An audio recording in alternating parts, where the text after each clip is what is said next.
കാണിച്ചു തരാം, എന്നിട്ട് നമുക്ക് ബാക്കി കാര്യങ്ങൾ സംസാരിക്കാം.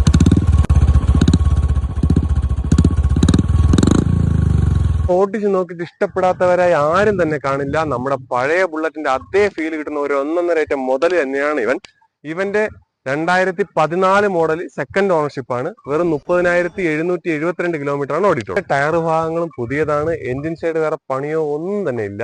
നിങ്ങൾക്ക് ആരെ വേണമെങ്കിലും കൊണ്ടുവന്ന് ചെക്ക് ചെയ്തെടുക്കാം. ബുള്ളറ്റ് എന്നാൽ നമ്മുടെ റോയൽ എൻഫീൽഡിന്റെ പഴയ സ്റ്റാൻഡേർഡ് ബുള്ളറ്റ് തന്നെയാണ് എല്ലാവരും അന്വേഷിച്ച് നടക്കുന്നത്. ഒറിജിനൽ സൈലൻസർ ഉൾപ്പെടെ അടിപൊളി സൗണ്ട് ഉൾപ്പെടെ പേപ്പർ ഭാഗങ്ങളെല്ലാം ക്ലിയർ ആണ്. സ്റ്റാൻഡേർഡ് ബുള്ളറ്റ് ഇഷ്ടപ്പെടുന്ന നിങ്ങളുടെ സുഹൃത്തിന് ഈ വീഡിയോ ഷെയർ ചെയ്ത് കൊടുക്കൂ. ഒരു ഒന്നൊന്നര അടിപൊളി സ്റ്റാൻഡേർഡ് ബുള്ളറ്റ് ആണിത്. ഈ വണ്ടിയെ പറ്റിയുള്ള കൂടുതൽ വിവരങ്ങൾക്കായി താഴെ കാണുന്ന നമ്പറിലേക്ക് വിളിക്കുകയോ വാട്സപ്പ് ചെയ്യുകയോ ചെയ്യുക. മറക്കാതെ ഇത്തരത്തിലുള്ള അടിപൊളി വാഹനങ്ങൾക്ക് വേണ്ടി നമ്മുടെ ഭാരത് ചേസിന്റെ പേജ് നിങ്ങൾ